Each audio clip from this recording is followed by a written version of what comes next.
ও রিতিকা, তুমি এসে গেছো।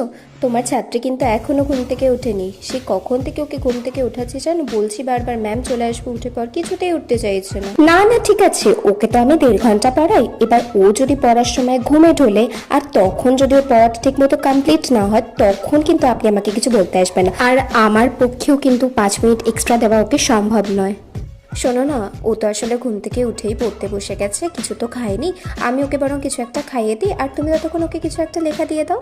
আপনি তো জানেন আমি কখন পড়াতে আসি, তাহলে ওকে ঠিক টাইম মতো উঠিয়ে খাইয়ে রেডি করে রাখেন না কেন বলুন তো। আসলে এভাবে পড়ার সময় যদি ও খেতে থাকে তাহলে তো পড়ায় একদমই মন বসে না, আর তখন পড়াটা ঠিক মতো কমপ্লিটও হয় না। প্লিজ নেক্সট দিন থেকে আর এগুলো করবেন না। ওকে ঠিক টাইম মতো উঠিয়ে খাইয়ে রেডি করে রাখবেন, ঠিক আছে? এই কি, তুমি আজকেও একটাও হোমওয়ার্ক করে রাখোনি? এই ঋতিকা, আজকে না ওর হোমওয়ার্কটা হয়নি, আসলে কাল ওর বাবা হুট করেই আমাদেরকে নিয়ে বেরিয়ে গেল, তো তাই না ও করে রাখতে পারে। না না ঠিক আছে, কোনো ব্যাপার না, এমনিতেও কোনোদিনই হোমওয়ার্ক করে রাখে না। আর এরকম প্রত্যেক দিন যদি হোমওয়ার্ক না করে রাখে তাহলে কিন্তু সিলেবাসটা কমপ্লিট হবে না।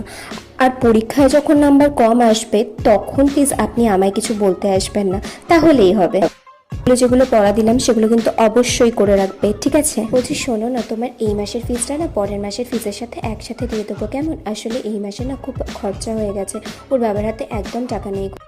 আসলে কি বলুন তো, আমিও তো দুটো টাকার জন্যই পড়াই। এবার আপনি যদি আমার এই মাসের ফিস পরের মাসে গিয়ে দেন তাহলে আমার কি করে চলবে বলুন তো?